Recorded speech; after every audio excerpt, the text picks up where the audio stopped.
तो दोस्तों आज की ये वीडियो बहुत ही ज्यादा इंपॉर्टेंट होने जा रही है। मैं आपसे रिक्वेस्ट करना चाहूंगा कि वीडियो को एकदम अंत तक जरूर देखते रहिए, क्योंकि यहाँ पर कई सारी चीजों को लेकर एक साथ डिस्कशन करेंगे और यहाँ पर भारतीय वायुसेना के चीफ द्वारा किस तरह से सारी चीजों और सारी प्लानिंग को लेकर सारे कुछ पर्दे हटा दिए गए हैं, सारी स्थिति बिल्कुल क्लियर कर दी गई है।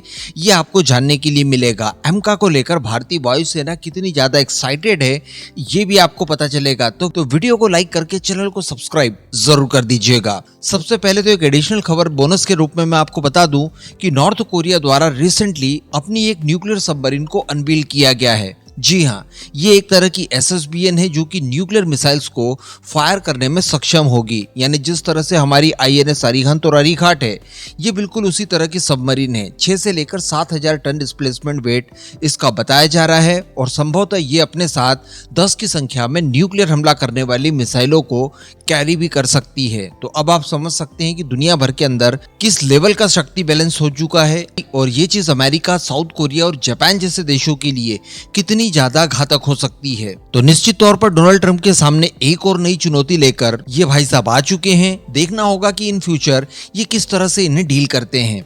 लेकिन जो आज की हमारी मेन खबर है वो खबर सीधे भारतीय वायुसेना के प्रमुख सर AP सिंह के एक इंटरव्यू को लेकर आ रही है, जहां पर उन्होंने F-35M का और वो जो उन्होंने HAL को फटकार लगाई थी उसको लेकर आ रही है। सर्वप्रथम HAL की ही बात कर ली जाए तो देखिए उन्होंने हंसकर टाल दिया इस क्वेश्चन को वैसे, और उन्होंने ये कहा कि HAL के कुछ सहकर्मी जिनके साथ में कुछ बातचीत कर रहा था उसी के कुछ अंश आप सभी के सामने देखने सुनने के लिए मिले होंगे और ऐसी कोई प्रॉब्लम वाली बात नहीं है। वो लगातार भविष्य की तैयारियों के लिए भारतीय वायुसेना को सहयोग कर रहे हैं। तो इस तरह से उन्होंने यहाँ पर एक सवाल को तो यूं ही डक कर दिया। लेकिन भारतीय वायुसेना के लिए 5th जनरेशन के एयरक्राफ्ट्स के लिए किस तरह की रूपरेखा होनी चाहिए या क्या होगी, इसको लेकर उन्होंने डिटेल में डिस्कशन किया। क्योंकि हम सभी जानते हैं कि रिसेंटली MRFA प्रोग्राम के तहत 5th जनरेशन के एयरक्राफ्ट्स खरीदे जाएं, इसको लेकर MOD के द्वारा मंजूरी दे दी गई है। MRFA प्रोग्राम भी किया जाना है, इस बात की भी लगभग पुष्टि अब हो ही चुकी है। तो यहाँ पर सवाल कई सारे हमारे मन में थे। तो उन्होंने सबसे पहले तो ये कहा कि देखिए F-35 खरीदना मतलब ऐसा नहीं है कि आपको रेफ्रिजरेटर खरीदना हो, आपने प्लानिंग की, अचानक गए और खरीद कर ले आए। इसके लिए बहुत सारी पहले प्लानिंग्स वगैरह करनी होती है। F-35 के संदर्भ में उन्होंने 2 टूक शब्दों में यह कह दिया कि देखिए ट्रम्प के द्वारा ऑफर जरूर दिया गया है, लेकिन अभी भी कोई औपचारिक रूप से ऑफिशियली इसको लेकर ऑफर भारत के पास नहीं आया है। इसके अलावा उन्होंने इंडिया टुडे के साथ इसी इंटरव्यू के दौरान आगे बताते हुए ये भी कहा कि अभी तक F-35 विमान का कोई भी विश्लेषण नहीं किया गया है। भाई आज तक जब ऑफर था ही नहीं, हमारी लेने की कोई विचार मंशा वगैरह थी ही नहीं, इस वजह से इसको लेकर कोई विशेष मूल्यांकन भारतीय वायुसेना ने नहीं किया है। साथ ही उन्होंने इसकी लागत को लेकर एक बहुत ही महत्वपूर्ण पहलू बता दिया, जो कि हम लोगों ने लास्ट वीडियो में भी डिस्कस किया था कि पहले तो इसके लिए बहुत बड़ा इंफ्रास्ट्रक्चर डेवलप करना पड़ेगा, फिर इन्हें खरीदना पड़ेगा।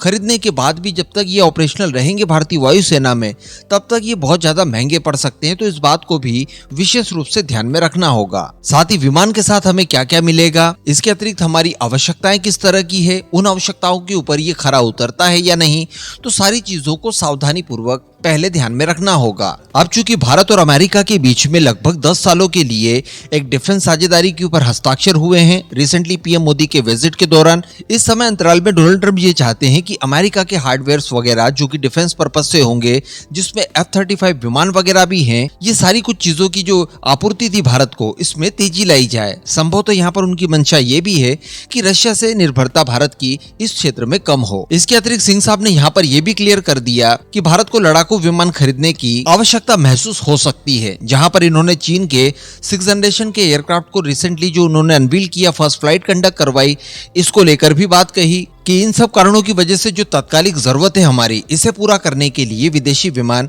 खरीदने पड़ सकते हैं। तो सीधा सीधा सा मतलब उनका MRFA प्रोग्राम की तरफ था। लेकिन दोस्तों यहाँ पर M का किस तरह से गेम चेंजर होगा ये जानिए, क्योंकि बार बार उन्होंने अपने इंटरव्यू के दौरान इस बात के ऊपर बहुत ज्यादा जोर दिया कि भारतीय वायुसेना की 5th जनरेशन की आवश्यकता को पूरा करने के लिए हमारे स्वदेशी प्रोजेक्ट के ऊपर खासा जोर देने की आवश्यकता है, इसे और ज्यादा तेज करने की आवश्यकता है। यानी M का प्रोजेक्ट को लेकर। यानी अल्टीमेटली अभी तक भारत द्वारा F-35 या फिर Su-57 को खरीदने का कोई भी विचार नहीं किया गया था। इवन यहाँ पर यह था कि अगर ये जरूरत पड़ती है तो हम लोग एमका से ही पूरा करेंगे, इसके लिए एमका परियोजना को फास्ट ट्रैक मोड पर डाल दिया जाए। लेकिन रही बात MRFA प्रोग्राम की, तो उसके तहत 114 विमान खरीदना ये हमारे लिए आवश्यक हो सकते हैं और इसके लिए हमें ये खरीदने पड़ सकते हैं। इस बात को उन्होंने स्पष्ट कर दिया। बाकी पाकिस्तान हो चाइना हो, इन दोनों के संदर्भ में उन्होंने ये कहा कि देखिए चूहे बिल्ली का ये गेम चलता रहेगा, कभी चाइना आगे निकल जाएगा, कुछ देर के लिए पाकिस्तान आगे निकल सकता है, तो कभी भारत आगे निकल जाएगा।